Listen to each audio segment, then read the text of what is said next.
Excellent dimanche matin à l'écoute du Grand Matin Week-end sur Sud Radio. On est ensemble jusqu'à 10h et il est 9h19. On parle de la présidentielle tout de suite et on parle du ou de la candidate de la semaine puisque c'est en ce moment la primaire des écologistes.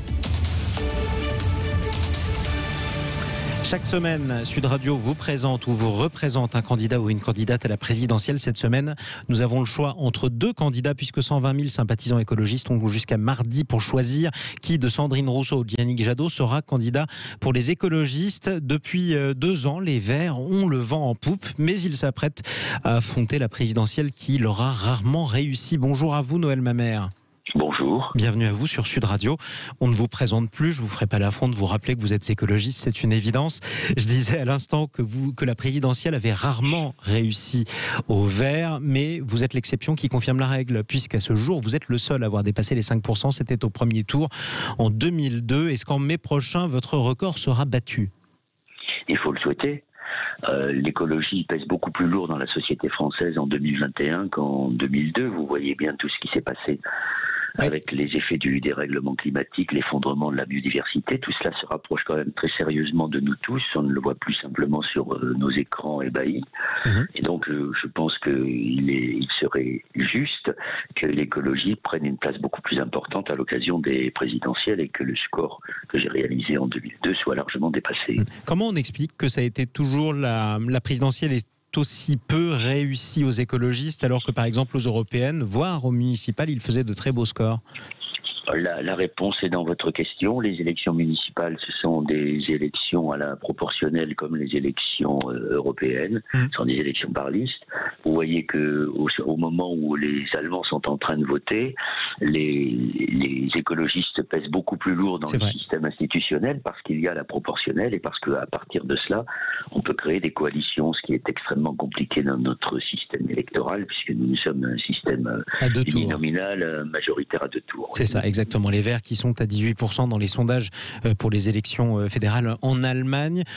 Officiellement, vous vous êtes retiré de la vie politique, même si ça ne s'abandonne jamais vraiment. Vous étiez avant député, bien sûr, maire de Bègles pendant des années. Vous avez quitté EELV il y a 8 ans, officiellement. Avez-vous voté à la primaire? Non. Alors, je me suis tenu à distance de la primaire. J'ai été sollicité pour ne rien vous cacher, par Éric Piolle comme Yannick Jadot. Oui.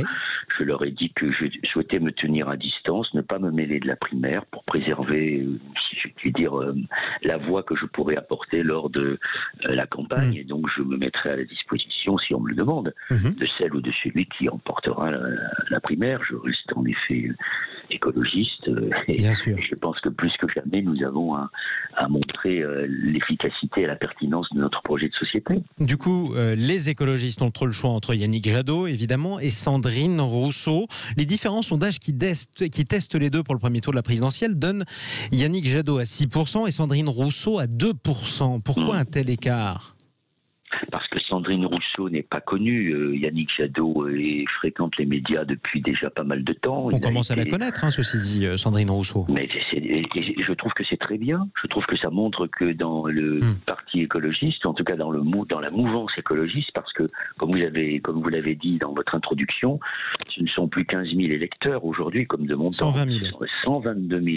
Et ces 122 000 électeurs, ce ne sont pas 122 000 adhérents d'Europe Écologie Les Verts. Donc ils représentent une partie de la galaxie écologiste. Et on voit que dans cette galaxie écologiste, il y a un projet de société commun, une manière de l'aborder qui peut être différente. Et cette différence s'exprime très bien entre Yannick Jadot et Sandrine Rousseau. Et je pense que Sandrine Rousseau est aujourd'hui en connexion, si je puis dire, avec de nouvelles exigences formulées par cette nouvelle génération. Est-ce qu'elle n'est pas pourtant trop radicale ? On peut faire un flashback que vous connaissez bien, Noël Mamère, 2002.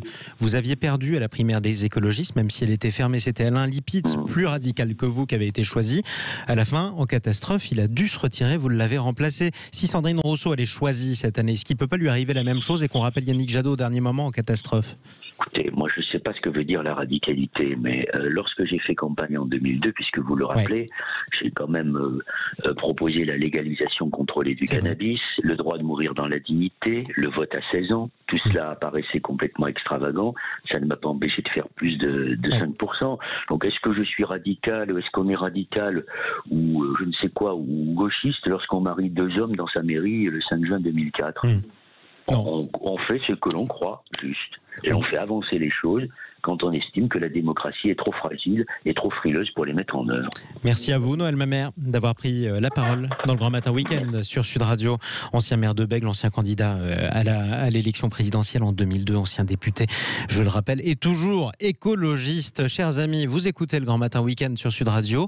Il est 9h25.